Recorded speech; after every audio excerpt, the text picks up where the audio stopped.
Être journaliste n'est pas un métier facile.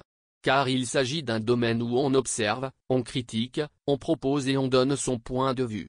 Ce qui forcément ne peut pas plaire à tout le monde. Chacun, chaque groupe, politique ou non, ayant ses intérêts à défendre. La profession de journaliste est encore plus difficile à exercer dans nos pays sous-développés sur le plan politique, où le pouvoir politique au sommet de nos États est encore, malheureusement, source de frictions et de tensions de toutes sortes. Dans ces conditions où des citoyens s'opposent à d'autres citoyens pour le contrôle du pouvoir politique, le journaliste, également un citoyen du pays, se retrouve malgré lui, au centre des événements qui rythment la vie politique mouvementée de la nation. Et dans les pays où ces frictions politiques sont beaucoup plus prononcées, comme c'est le cas du Togo, le journaliste qui a fait le choix d'écrire et d'argumenter en faveur du changement politique, en faveur du peuple, devient une victime de prédilection des tenants de l'ordre ancien qui n'entendent en aucun cas renoncer à leurs avantages, pour la plupart indus.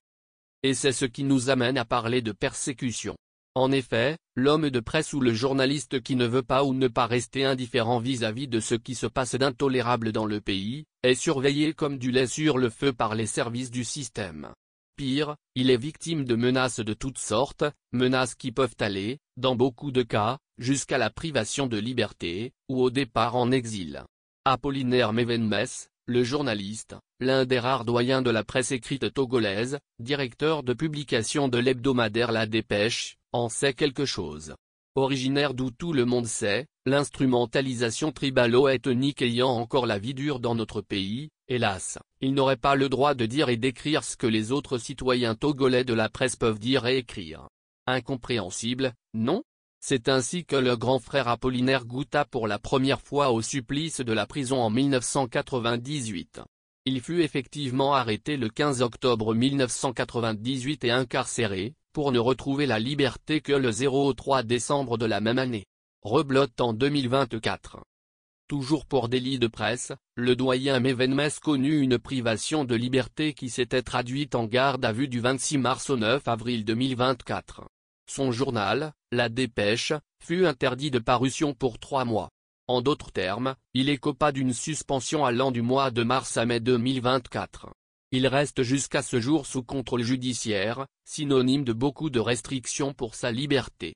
C'est pourquoi nous restons prudents, en évitant d'aller au fond des choses, pour ne pas réveiller le chat qui dort. Aujourd'hui, nous sommes début juin 2024 et la traversée du désert pour le journaliste a pris fin en partie. Journaliste de formation, affichant un âge respectable, Apollinaire Mevenmes reprend sa plume, là où, contraint par plus fort que lui, il l'avait suspendu un jour de mars 2024. La Dépêche reprend ses droits pour le plus grand bonheur de ses lecteurs. L'hebdomadaire reprend sa place dans le paysage médiatique togolais pour informer, former, éduquer. Pour continuer à jouer son rôle d'éveil des consciences.